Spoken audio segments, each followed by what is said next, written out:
Are you an apartment owner? You own income producing real estate, and what you're doing to come up with value is to look on Zillow. You go on to Zillow's for Zillow to tell you what your property's worth.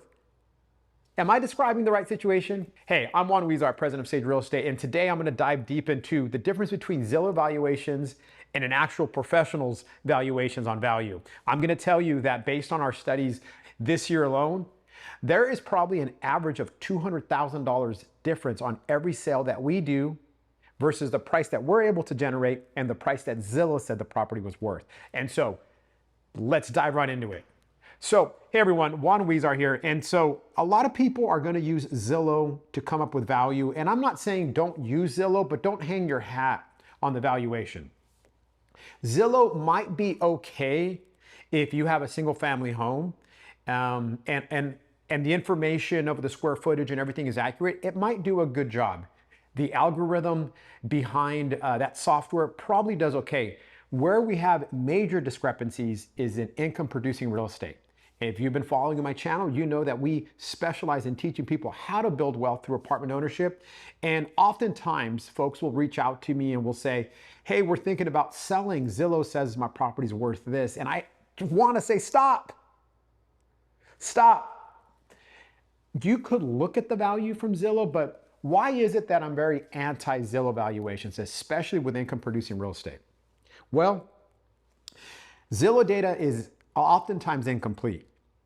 A lot of apartment owners will have apartment buildings, and sometimes there's more bedroom counts, more bathroom counts than is what is stated. Sometimes the square footage is bigger and it's not properly shown on Zillow. But the major reason when it comes to my opposition of relying on Zillow for valuation is that you own, as a seller, as a housing provider, income producing real estate. And that is information that Zillow does not have access to. And so the top questions that I ask someone when they call me and they say, what's my property's worth? Is one of the first questions I'm going to ask is, let's go through your rents. Because I want to know what's the gross income. I want to know, hey, when was the last time you did a rental increase? And I want to know, are your rents far below market value? These are just a few of the questions that I would want to know as a real estate professional when I'm trying to help you. Zillow doesn't ask any of those questions. So two of the major metrics that I'm going to use to give your property value is the gross rent multiplier and the capitalization rate, which we call cap rate. So without knowing your income, I could not know those two value metrics without knowing your actual income. And if you've been watching my channel, you know that the higher the rents, the higher the values. Yet we're going to go to Zillow and plug in our number, our address, and it's going to spit out a value without ever having any information on, well, do you have high rents? Do you have low rents? Because I'll tell you this, if we have two similar fourplexes side by side and one has higher income, that value is going to be higher. Now, why is that? Why is it that the higher the value, the higher the income?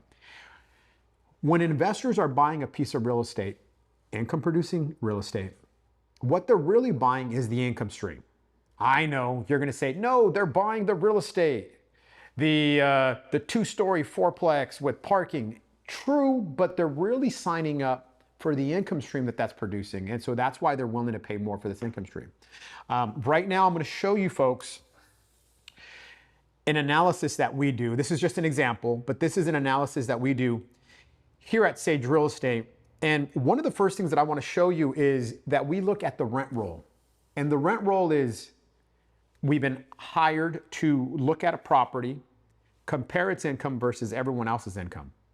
And the first thing that I do to come up with value is I'm going to try to find, in a perfect scenario, similar unit counts. And so in this scenario, I'm going to say someone's contacted me and says, what is our fourplex worth?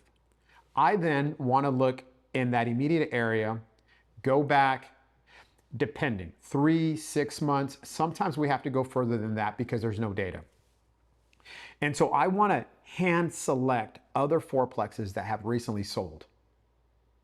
I also want to call some of those agents that sold those properties, a lot of which those are agents that I do a lot of business with. And so I'm going to call them and say, hey, you sold that property on Locust. You sold that property on Cedar.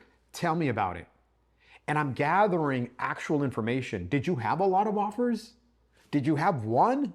Were you lucky to get one? That type of data to me is market data that Zillow is not doing that additional step for you. So I'm going to handpick 4 to 6 sales in the area. And then I'm going to go through and I'm going to analyze, well, what were the rents of that building? And we're going to start there. And I'm going to compare the income for your property with the income of everyone else's property. All things being equal, if the buildings were all in the same area, same year built, same parking, same appearance, the property that's going to sell for more, that should sell for more, is the one with higher income. Zillow is not asking for income, so how would it possibly know that? What Zillow is going to do is just look on a price per square foot basis, that's one of the metrics that we use. From the very beginning, we came up with a formula. It's our 621 formula. And the 6 stands for 6 measurements of valuation. Zillow is going to give you 1. To me, that's incomplete. There's 5 more we need to get to. I'm going to show you next. This is, again, an example of what I look like. We have a subject property. We have different comparables, comparable 1, comparable 2, comparable 3, comparable 4. And I want to know exactly when did that property close, how many days on market, how many units. I want to know how many 1 bedrooms, how many 2 bedrooms, how many 3 bedrooms, because I'm going to compare all that. I want to know the square footage. I want to know the sales price. Then what I'm going to start doing is analyzing the closed sales. I want to know what was the price per door or the price per unit. I want to know cap rate. Again, without knowing the income of all the properties, you're not going to know the cap rate. And you're also not going to know the gross rent multiplier. And the last figure that I look at is the price per square foot. Zillow could know that one. That's possible that it knows that. But what I want you to see is this is a full professional analysis. Lots of data points, lots of different value metrics. And sometimes our value metrics is going to be skewed. It's going to be a big range. And you might be wondering, well, Juan, how do you decide what it's worth?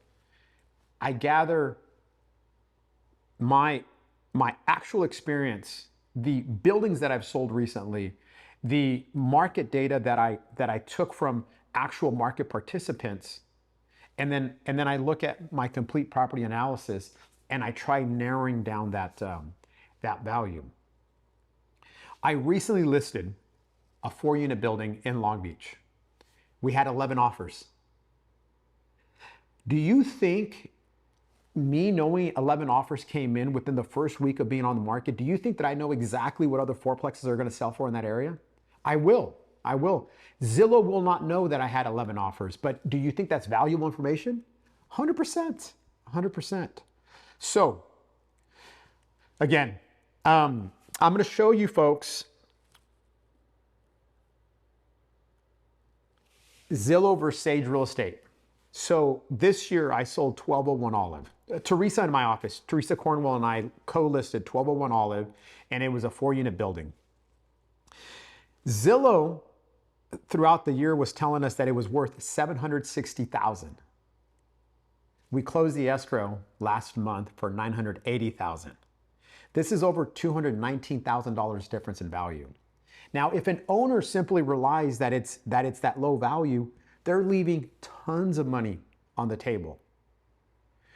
We take every property through our full, complete analysis, and this is a difference of 29% from the Zillow value to the Sage Real Estate value. Moving on to my next example, this is 21 West Arbor. This was my listing. Sellers called me, and they had gotten different bids from people, and most other agents were coming in at $1,100,000. They get me on the phone. They said, Juan, you're the last person we're going to interview. What do you think it's worth? And I take them through, well, let me look through the rents. Let me drive by the outside. Tell me more about the building. Tell me more about the renovations that have happened, because I'm going to factor all that in. I report back to them and I say, do not list it at $1,000,001 like my competition is telling you. I think we should list it at $1,250,000. They decided to go with me. They said, well, your value, why is your value higher than anybody else's? And I said, well, my company does specialize in the sale of fourplexes, and no one is going to do a better job listing a fourplex than me, because that's exactly what I sell. Now, I knew it was worth more. And looking back, Zillow also said that the property was worth $1,100,000. And so not only is this video for you, the apartment owner, but it's also to other brokers. I got the feeling that other brokers were hanging their hat on value for the Zillow value. It means other agents are actually believing what Zillow is telling them. We spent 30 days on the market. We went into contract under $1,250,000 and we closed at that amount. So my clients hiring me made an additional $150,000 because of my market knowledge and expertise. That's 14% more than what Zillow told them and 14% more than what other brokers told them. So critically important. Now, the last example is a property in Alhambra, because this is actually in every city that we go to, I'm looking at. Before, I never cared to go to Zillow. In fact, I don't go there. The only reason I do it is to show clients and folks like you watching this video that there is this major discrepancy. So this was 2013 East 8th Street in Alhambra. This couple was referred to me by a past client. I go out to Alhambra, I collect their rents, I walk through their property. Zillow at that time said that that property was worth $1.4 million. I ended up selling it, closing escrow at $1,673,000. So this is over $273,000, over 20% more than what Zillow is telling you. So people are leaving so much money on the table if they're not doing their research. So if that's not convincing enough, folks, it's Zillow versus Sage Real Estate Values. If you have an idea of what your property is worth, call us. This is a non-salesy call and say, hey, Juan, I watched your video or I got your postcard, and what do you think my property's worth? Now, what Zillow ends up doing, okay, so exactly with the one in Alhambra, it first said it was worth 1.4, and then after I closed the escrow at $1,673,000, all of a sudden the Zestimate goes up to the sales price that I gave it. But Zillow does have a button where it gives you the history of the Zestimate. And so that's what I want you to know, is that the Zestimate may not always be right. In other examples, I've seen that Zillow could be higher than what the market value is. And so with that being said, I hope you took a lot away from today's video. Is to most real estate brokers who sell multifamily, again, if you have an income producing property, do not go with a regular residential agent that does not specialize in income producing properties. If you do, ask them certain questions. What's the cap rate in this type of market? What is the gross rent multiplier? It's gonna be a deer in the headlights. They don't know those things. They don't sell those things. They know schools. They know that the grocery store that's near the house. That's what they'll know, but they're not gonna know these types of numbers. And so, critically important, if you have an income producing property, go with a multifamily broker that specializes in the sale of apartment buildings. And you could go to Zillow, type in your address and see what number it kicks out, and message me. Hey, Juan, this is what Zillow is telling me. Are they right? And in some cases, they might be. But I'll tell you, in most cases, they're off. And again, in the examples that I gave you, the average discrepancy between their value and my actual sales price, $250,000, $250,000. So there you have it. If you're an owner, please feel free to reach out for a free market analysis of your building. Make sure to comment and subscribe. Until next time. But wait, I want to personally invite you to my first Multifamily Investor Summit. This is February 27th. This is an event that I'm hosting here in the city of Long Beach. So if you've been following me, if you want to come by and meet me, this is a half-day event. I'm stacking the half day with real estate professionals, eviction attorneys, economists. We have someone from the city coming by. This is going to be a great event to meet other investors, to get a market update. I have CoStar sending out their main analysts to let us know what's going on with the market. Tickets are $99, so not a whole lot, but with promo code SAGE, we will take 50% off. So make sure to sign up. I hope to see you guys there. Until next time.